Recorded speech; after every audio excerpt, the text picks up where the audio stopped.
намаз окуп, бирок жоолугу жок жүрсө намаз кабыл болобу?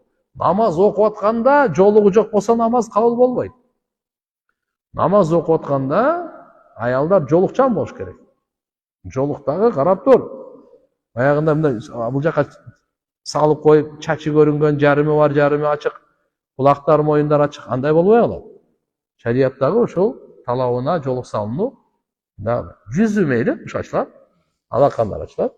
Калган бардык жер жаап, анан намаз окуйт. Иншалла намаздын шарты бул кабыл болот иншалла. Ихлас деп болсо. Ал эми намаздын сыртында жолугу жок жүрө берген, ал кайра эле күнөө боло берет. Экөө тараза тартылат. Кыямат күнү. Ошон үчүн иншалла намаздын ичинде жолук болгондон кийин намаздын сыртына деле таасир берип, альхамдулилля, жолукчан жүргөнгө аракет кылыңыз. Убакыт болдубу? Азан эле? Я. Азан. 900 сом дейм, кандай